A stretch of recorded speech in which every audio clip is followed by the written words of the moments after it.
Alhamdulillah, alhamdulillahilladzi an'ama alaina bi ni'matil imani wal islam. Asyhadu an la ilaha illallah wahdahu la syarika lah, dzul jalali wal ikram. Wa asyhadu anna sayyidana Muhammadan abduhu wa rasuluh, al-mab'uts ila sa'iril umam. Allahumma shalli wa sallim wa barik ala abdika wa rasulika sayyidina Muhammadin wa ala alihi wa ashabihi wa man tabi'ahu ila daris salam. Amma ba'du, fa ya ma'asyiral muslimin rahimakumullah, usikum wa iyaya bittaqwallahi wa ta'atihi la'allakum tuflihun. Faqala Allah ta'ala fi kitabihil karim wa huwa asdaqul qailin. A'udzu billahi minasyaitonir rajim. Bismillahirrahmanirrahim. Qad aflaha man tazakka wa dzakara isma rabbih fasalla bal tu'thiruna al-hayatad dunya wal akhiratu khairu wa abqa. Shadaqallahul azim. Ma'asyiral muslimin, jamaah salat jamaah rahimakumullah. Marilah dengan kekuatan ikhlas dan istiqamah kita berbanyak syukur kepada Allah Subhanahu wa taala. Sembari juga kita berbanyak salawat dan salam kepada Rasulullah Nabi Muhammad sallallahu alaihi wasallam dengan lafaz dan ucapan alhamdulillahirabbil alamin dan Allahumma shalli ala sayyidina Muhammad wa ala ali sayyidina Muhammad. Selain itu, mari juga kita tingkatkan kualitas ketakwaan kita kepada Allah Subhanahu wa ta'ala. Judul khutbah pada hari yang mulia dan penuh keberkahan ini adalah meraih kebahagiaan Quran. Jamaah salat Jumat yang dimuliakan Allah Subhanahu wa ta'ala, ada 3 buku dari beberapa buku tentang kebahagiaan yang berada di perpustakaan pribadi khatib. Buku yang pertama berjudul Road to Happiness. Semua orang bisa merasakan kebahagiaan, yang ditulis oleh Tatang Hidayat. Buku yang kedua adalah The 7 Laws of Happiness, 7 rahasia hidup orang yang bahagia. Dan yang ketiga adalah buku Psikologi Kebahagiaan yang ditulis oleh Profesor Dr. Komarudin Hidayat MA. Selain karena buku itu ditulis oleh para penulis dan tentu dengan pandangan mereka, buku itu juga berisi sebagian pandangan para tokoh yang berpandangan bahwa kebahagiaan itu hanya berorientasi dunia dan hanya bersifat lahir semata. Al-Quran tidak saja berisi tentang hakikat dan bentuk-bentuk kebahagiaan, lebih daripada itu Al-Quran juga merupakan bahkan berisi tentang metode untuk meraih kebahagiaan di dalam kehidupan. Dalam kaitannya dengan Al-Quran sebagai metode untuk meraih kebahagiaan di dalam kehidupan, Allah Subhanahu wa ta'ala mengingatkan kita melalui firman-Nya, Surat Al-A'la ayat 14 sampai 17. A'udzu billahi minasyaitonir rajim. Bismillahirrahmanirrahim. Qad aflaha man tazakka wa dzakara isma rabbih fasalla bal tu'thiruna al-hayatad dunya wal akhiratu khairu wa abqa. Dari surat Al-A'la ayat 14 sampai 17 ini ada metode untuk meraih kebahagiaan di dalam kehidupannya yang diajarkan oleh Allah Subhanahu wa ta'ala kepada seluruh hambanya. Yang pertama, qad aflaha man tazakka. Man tazakka. Metode yang pertama adalah tazkiyah. Tazkiyah yang pertama adalah tazkiyatul nafsi, membersihkan diri, menjaga kebeningan hati. Dalam kaitannya dengan tazkiyatul nafsi, para ahli tasawuf memberikan dua metode untuk melakukan tazkiyatul nafsi. Yang pertama metodenya adalah takhalli. Apa itu takhalli? Takhliyatul nafsi, membersihkan diri kita dari perbuatan-perbuatan sayyi'ah, perbuatan-perbuatan yang buruk. Alhamdulillah, syukur kita telah melalui satu masa, satu zaman di mana kita merasakan apa yang namanya virus COVID-19 dengan berbagai variannya. Tapi itu namanya virus secara zahir, tapi virus secara batin masih banyak bersemi di dalam jiwa-jiwa dan kepribadian kita. Apa itu?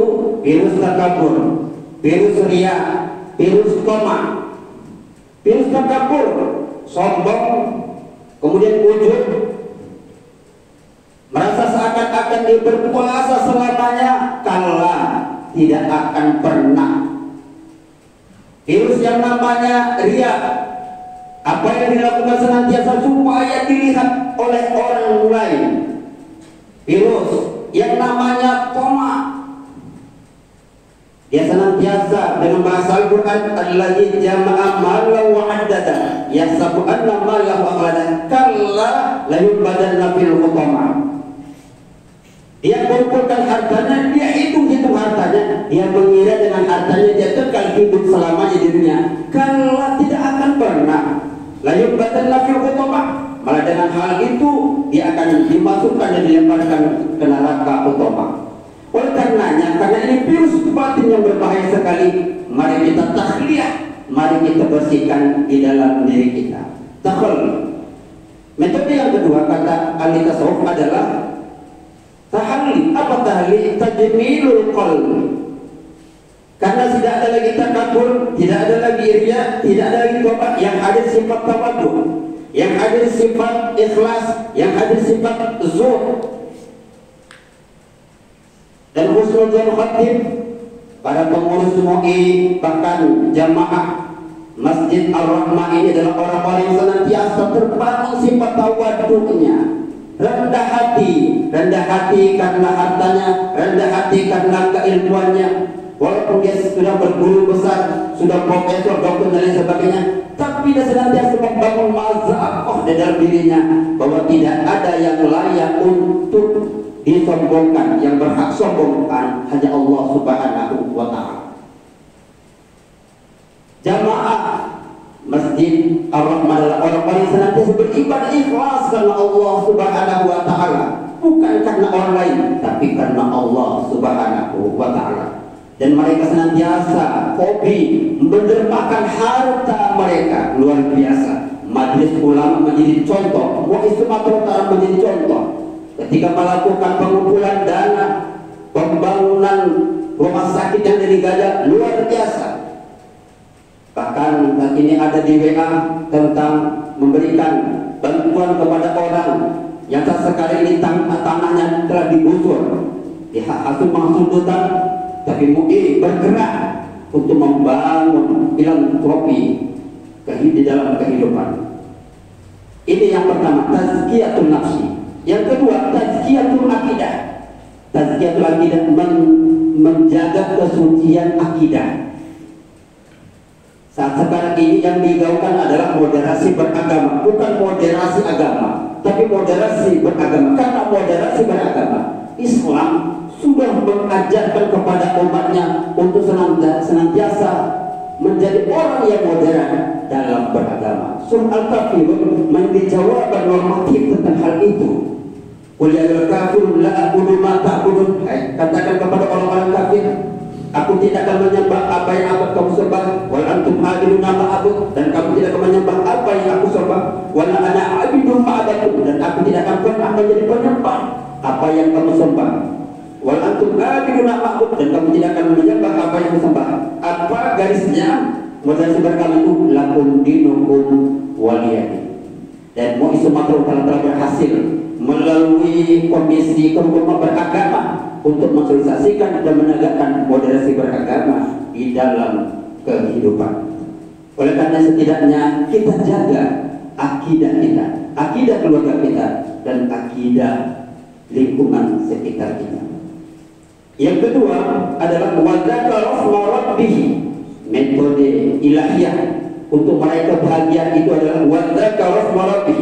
As-Sa'di di dalam tafsirnya menjelaskan, menafsirkan wadzakarallah wa wahadahu, dan mereka berzikir kepada Allah Subhanahu wa taala, dan mereka senantiasa kuatkan tauhid kepada Allah Subhanahu wa taala. Wada'ahu, dan berdoa kepada Allah Subhanahu wa taala. Wa amila bima yarda, dan mereka beramal dengan apa yang Allah Subhanahu wa taala itu. Zikir ini ada dua. Ada zikir berarti mengingat bahwa Allah Subhanahu wa taala Maha Rahman. Karena Rahman dan Rahimnya Allah, karena salamnya Allah, karena aziznya Allah, karena jabatnya Allah Subhanahu wa taala, kita dapat berkumpul untuk melaksanakan sholat Jumat secara berjamaah di masjid yang penuh keberkahan ini. Jamaah sholat yang dimuliakan Allah Subhanahu wa taala. Yang kedua adalah zikir yang berarti menyatu. Husnuzon Fatih, bahwa jamaah Masjid Ar-Rahmah adalah orang-orang senantiasa membasahi lidah mereka dengan senantiasa berzikir kepada Allah Subhanahu wa taala. Lidahnya senantiasa berucap subhanallah walhamdulillah wala ilaha illallah wallahu akbar. Memulai sesuatu pekerjaan bismillah, mengakhirinya dengan alhamdulillah. Yang ketiga, metode untuk meraih kebahagiaan itu adalah tasolah, adalah orang yang sholat. Dalam kaitannya dengan sholat, bahwa diperintahkan oleh Allah Subhanahu wa taala. Dua istilah di sini. Yang pertama adalah iqam, ada if'al. If'al artinya mengerjakan, iqam artinya menegakkan. Dan Allah tidak pernah mengatakan untuk mengerjakan sholat, karena tahid daripada sholat ibtitahu bitakbir wa iftitahu bitaslim. Memulai dengan takbir dan mengakhiri dengan salam.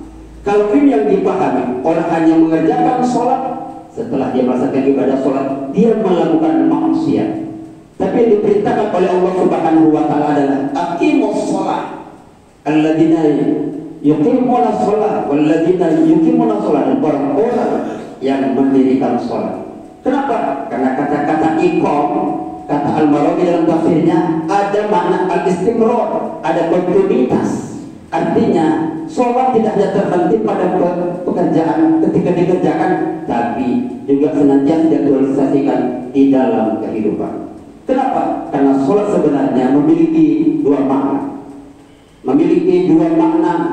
Bahkan dalam filsafat nilai dikuatkan dengan Nurul Majid dalam bukunya Kontekstualisasi Ajaran Islam, bahwa ada dua nilai sholat itu. Yang pertama bernilai intrinsik. Intrinsik adalah ke dalam, artinya hal-hal yang sifatnya individual ke dalam orang yang melaksanakan ibadah sholat. Pada kalimat apa? Kalimat takbir Allahu Akbar. Pada kalimat subhanallah rabbiyal azim wa bihamdi. Pada kalimat subhanallah rabbiyal azim wa bihamdi. Subhanallah rabbiyal a'la wa bihamdi. Tapi ternyata nilai itu tidak hanya intrinsik, tapi nilai instrumental.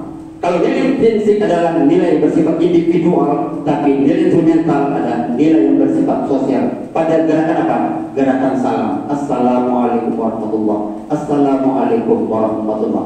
Artinya sholat tidak hanya dimensi individual, tapi juga pada dimensi sosial. Karena hal inilah tentu husnuzon fatih, bahwa jamaah Masjid Ar-Rahmah adalah orang yang mendirikan sholat tidak hanya kewajiban, tapi mereka mendirikan sholat sebagai kebutuhan di dalam kehidupan. Ayat selanjutnya, bal tuksiruna al-hayatad dunya wal akhiratu khairun wa abqa. Tapi banyak mereka tufaddiluna hayatad dunya. Mereka banyak mengutamakan kehidupan dunia. Mereka hidup dengan hidup yang hedonis, hidup serba pragmatis. Wal akhiratu khairun wa abqa. padahal hari akhirat itu khairu, lebih baik, wa abqa, dan lebih kekal. Jamaah muslimah yang dimuliakan Allah Subhanahu wa taala. Oleh karenanya kita sekarang sudah masuk ke tahun 2023. Tentu dengan beragam aktivitas, beragam hal yang telah kita tinggalkan di 2022. Perlulah kita melakukan muhasabah di dalam diri kita. Yang pertama, kalau selama ini kita hanya melakukan pembersihan secara zahir saja, membersihkan lingkungan kita, membersihkan pakaian kita, bahkan dalam kaitan pemerintah clean government, pemerintahan yang bersih, tapi bersih hanya secara zahir. Kenapa? Mereka memerintah tapi senantiasa korupsi, mereka memerintah senantiasa dilandasi dengan nepotisme dan lain sebagainya. Oleh karenanya mari kita melakukan muhasabah untuk tidak hanya hal yang bersifat zahir, tapi juga hal-hal yang bersifat batin, kebersihan batin. Yang kedua, kalau selama ini kita masih banyak mengingat harta kita, mengingat tahta kita, mengingat kedudukan kita, mari kita berbanyak mengingat Allah Subhanahu wa taala. Dan mari kita tetap pertahankan istiqomah kita untuk senantiasa membasahi lidah kita, senantiasa berzikir kepada Allah Subhanahu wa taala.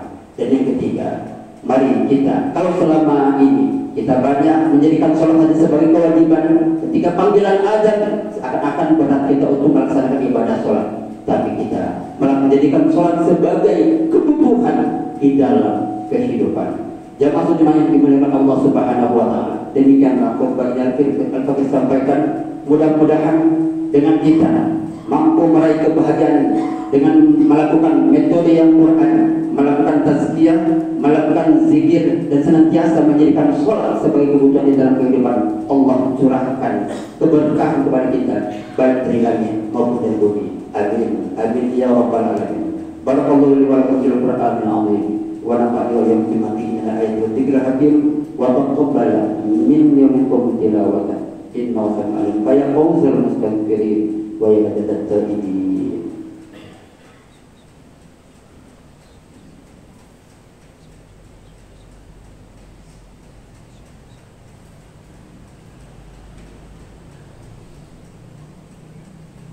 Alhamdulillah, alhamdulilladzi ja'ala yaumal jum'ah qabla ayatul usbuh wa ja'ala fihi sima'u du'a fiha mujabu masmu'. Asyhadu an la ilaha illallah wahdahu la syarika lah wa asyhadu anna sayyidana Muhammadan abduhu wa rasuluh. Allahumma shalli wa sallim wa barik ala abdika wa rasulika sayyidina Muhammadin wa ala alihi wa ashabihi wa man tabi'ahu bi ihsan wa qudwah. Amma ba'du, fa ya ibadallah, usikum wa iyaya bittaqwallahi wa ta'atihi la'allakum turhamun. Wa alamu anna Allah subhanahu wa ta'ala shallana bi qadimah inna Allah wa malaikatahu yusalluna 'alan nabi alladzina amanu sallu 'alaihi wa sallimu taslima. Allahumma fil muslimina wal muslimat wal mu'minina wal mu'minat al ahya'i minhum wal amwat innaka sami'un qaribun mujibud da'awat wa ya qadiyal hajat. Rabbana la tu'akhidhna in nasina aw akhtana. Rabbana wa la tahmil 'alaina isran kama hamaltahu 'alal ladzina min qablina. Rabbana wa la tuhammilna ma la taqata lana bihi wa'fu 'anna waghfir lana warhamna anta maulana fansurna 'alal qawmil kafirin. Rabbana atina fid dunya hasanah wa fil akhirati hasanah wa qina 'adzabannar. Walhamdulillahi rabbil alamin. Ibadallah, innallaha ya'muru bil 'adli wal ihsan wa ita'i dzil qurba wa yanha 'anil fahsya'i wal munkari wal baghi ya'idukum la'allakum tadhakkarun.